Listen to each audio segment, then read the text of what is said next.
Seja muito bem-vindo ao Urupurco, um canal de dois amigos que tem muito para falar e pouco a acrescentar.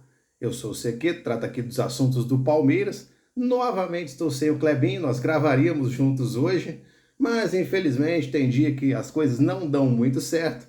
E aí acabou que é aqui sexta-feira, 9 horas da noite, e aí eu vou gravar, não um pós-jogo, né, porque o jogo do Palmeiras já foi há muito tempo, mas vou falar um pouquinho da situação, né, do Palmeiras e também do Botafogo no Mundial. E depois, amanhã, logo cedo, o Clebinho grava um pós-jogo do Flamengo. Aí sim, né, um atropelo do Flamengo para cima do Chelsea, já praticamente garantindo a primeira colocação do grupo. Né? Eu estava vendo ali agora o finalzinho do jogo do Esperança, estava vencendo, então vencendo praticamente já garante o Flamengo na liderança, já que o confronto direto é o primeiro critério de desempate nesse Mundial. Bom, como eu disse, eu estou aqui por hoje para falar de Palmeiras e de Botafogo. Né? Os dois jogaram ontem, né, na quinta-feira, feriado aqui no Brasil. E o Palmeiras jogou contra o Al-Ahly, né, um adversário tradicional do Palmeiras. Né? Pegamos ele no Mundial de 2020, né? Na verdade foi em 2021, e depois também no Mundial de 2021, que já aconteceu em 2022, na época de pandemia. E dessa vez, mais uma vez, o Palmeiras saiu com a vitória. Não foi um jogo brilhante do Palmeiras, o Palmeiras não foi tão bem assim, né? Foi um primeiro tempo muito complicado, né? O Palmeiras foi muito seguro defensivamente, mas muito pouco produziu no ataque, né? Teve ali algumas chances com o Estevão, que bateu para fora, mas pouca coisa criada mesmo. E, né, o jogo estava até meio complicado, né? O Rafael Veiga chegou a ser expulso pela arbitragem, mas depois o VAR reverteu, viu que ele deu um carrinho ali, recolheu o pé, não merecia ser expulso mesmo, de fato, ele tomou o cartão amarelo, mas foi um jogo muito nervoso, com muitas faltas, né? O Palmeiras e o Al-Ahly bateram bastante, mas aí no segundo tempo, né, o Abel Ferreira fez as mudanças, tirou o Vitor Roque, tirou o Rafael Veiga, entraram Maurício e Flaco Lopes, e aí o time foi para frente, começou a chegar, e numa sorte ali faz uma falta cobrada na área, 1-0 para a gente, gol contra, né, do Al-Ahly, e depois o Flaco Lopes fecha a conta, e o Palmeiras depois com outro resultado do grupo, né, que foi a vitória do Inter Miami, surpreendentemente, sobre o Porto, ou não tão surpreendente assim, né? Daqui a pouco eu vou falar sobre essa questão dos europeus aí, né, no finalzinho do vídeo. O Inter Miami virou para cima do Porto 2-1 e, rapaz, pode ser que Palmeiras e Inter Miami se classifiquem aí, hein? Né, se ocorrer um empate nesse jogo, né, o próximo jogo do Palmeiras, o Palmeiras se classifica em primeiro, o Inter Miami se classifica em segundo. E aí algo que ninguém previa, né? O Inter Miami classificado, apesar de ter o Messi, apesar de ter o Suárez, né, todo mundo sempre tratou o Inter Miami como o mais fraco do grupo. Né? Então, não, como eu disse, o Palmeiras não foi brilhante, mas fez o que tinha que fazer, né? Depois de um jogo muito bom contra o Porto, um jogo não tão bom contra o Al-Ahly, mas que também não é um time ruim, é um time bom. Né? Poderia, né, ter alguns desfalques também, trabalho novo, treinador novo, mas é um bom time. Né? Poderia ter vencido o Inter Miami, perdeu o pênalti, e aí poderia estar numa outra situação agora, dependendo basicamente só de si para se classificar se tivesse vencido o Inter Miami.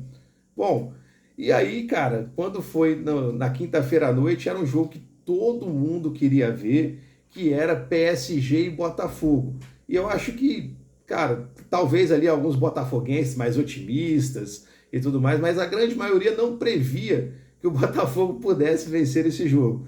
Né? Um empate, eu até cheguei a falar aqui no outro vídeo de Palmeiras, né, que o Botafogo deveria tentar perder de pouco ou empatar esse jogo, mas o Botafogo fez um jogo perfeito. Né? Se tem uma definição de jogo perfeito, claro, o PSG ficou mais com a bola, aí vem o pessoal a geração SofaScore, né, que vai falar que o PSG teve 75% de posse de bola, que o Botafogo só se defendeu, mas aí você tem que ver o jogo. É óbvio que o PSG ia ficar mais com a bola, e o Botafogo sabia disso. Então o Botafogo baixou suas linhas mesmo para não dar espaço, e não deu. O PSG ficou o jogo inteiro rondando a área do Botafogo, e passo lá para o georgiano, não consigo falar o nome dele, Kvaratskhelia, e ficava ali, ciscava para um lado, ciscava para o outro, levava perigo, muito bom de bola e tudo, né? A bola chegava no Doué, fez alguns lances de efeito, mas o time não conseguia entrar. O John trabalhou muito pouco, ou seja, o Botafogo protegeu, mesmo com as linhas baixas, protegeu muito bem a sua área, e quando o Botafogo partia para o ataque, era muito perigoso muitas vezes, né? E num desses lances de perigo, o Savarino, que jogador, achou um lindo passe para o Igor Jesus, que está indo embora, fez mais um gol, né? 2 gols em Mundial. O Igor Jesus bate ali, a bola desvia, mata o Donnarumma. E o Botafogo teve outras chances. No segundo tempo, teve cabeçada do Savarino.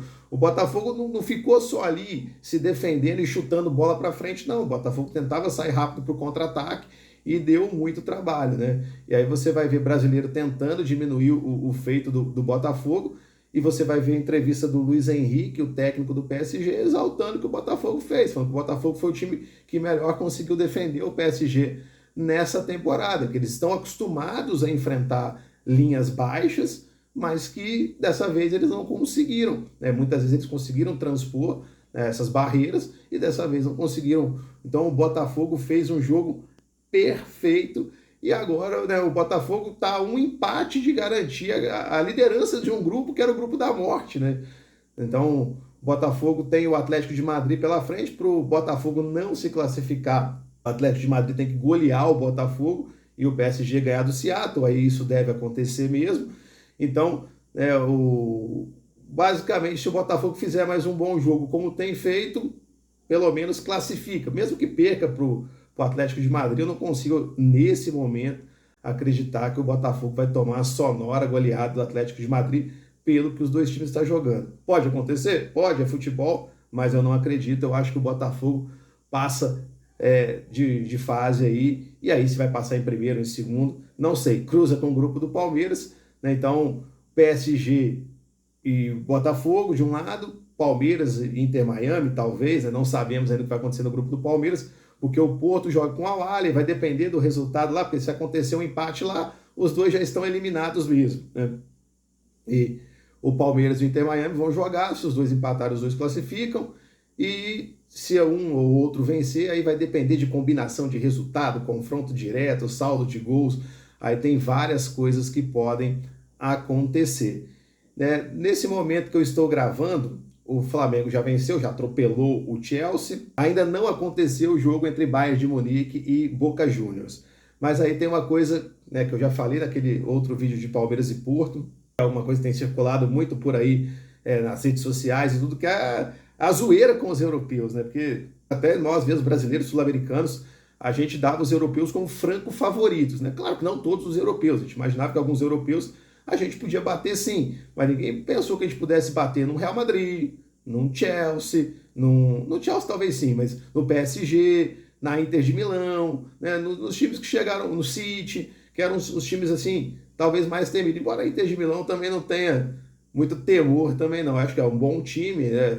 Acho que joga em pé de igualdade aí com a maioria dos sul-americanos de elite. Mas esses outros três, né, City, Real e PSG, a galera tinha mais medo mesmo, claro que ainda tem o respeito, ainda sabe que para você ganhar desses caras você tem que fazer um jogo perfeito, mas os brasileiros, os sul-americanos em geral, ainda não perderam para europeus, né? Então teve empates e agora as vitórias, né, de Flamengo e de Botafogo. Você teve um empate do Boca ali com o Benfica também, e na minha visão um pênaltizinho bem mandrake pro Benfica, então o Porto, o Boca Juniors mereceu muito aquela vitória, não aconteceu. Hoje, o Boca Juniors joga com o Bayern. Nesse jogo especificamente, eu acho que o Bayern é franco favorito, né? Muito melhor do que o Boca Juniors, mas do jeito que esse Mundial tá, não dá para cravar nada. Então tá muito legal de acompanhar nesses confrontos e para a gente refletir, né? Às vezes a gente fica aqui achando que os jogadores que jogam na Europa é que tem que ser convocados, que jogador aqui do Brasil não presta, né, que o futebol brasileiro não presta, que a distância é enorme. Claro, existe uma distância, mas pela questão financeira. Eles têm muito dinheiro, então cada desses clubes gigantescos europeus são seleções transnacionais, né? A gente não tem essa condição. O Brasil contrata alguns jogadores aqui do mercado sul-americano que despontam e tudo mais, Mas é isso, e alguns veteranos, né, que voltam da Europa, os jogadores que não deram tão certo assim no mercado europeu, que retornam para o Brasil. O Brasil paga muito bem, mas não tem como concorrer com esse mercado europeu muito grande. Então, essa distância é mais pelo valor que eles têm lá disponível, né? Questão de mercado futebolístico. Agora, no futebol praticado, não tá, essa distância não é tão grande. Né? E é nisso que a gente tem que focar. E aí, até pensando depois futuramente em seleção, Copa do Mundo, né? Como que essa diferença não é tão grande. Né? O nível técnico dos brasileiros ou dos argentinos não é inferior ao nível técnico dos europeus. Isso eu posso afirmar categoricamente. Então, esse Mundial tá muito legal de acompanhar, né? Amanhã ainda tem o Fluminense joga contra o Ulsan. A gente espera que o Fluminense também faça um bom jogo aí para começar a encaminhar essa classificação também e que a gente possa ter todos os 4 brasileiros classificados aí para a próxima fase. Meus amigos, se vocês chegaram até aqui, muito obrigado, né? Comente, compartilhe nesse vídeo, pode fazer uma resenha aí legal, né? Os brasileiros estão muito felizes do que está acontecendo aí nesse Mundial, então vamos comentar, vamos fazer o Uruporco continuar crescendo aí durante o Mundial de Clubes. Sigam também a gente nas nossas redes sociais, o Instagram, o TikTok e o X, @Uruporco. Muito obrigado e valeu!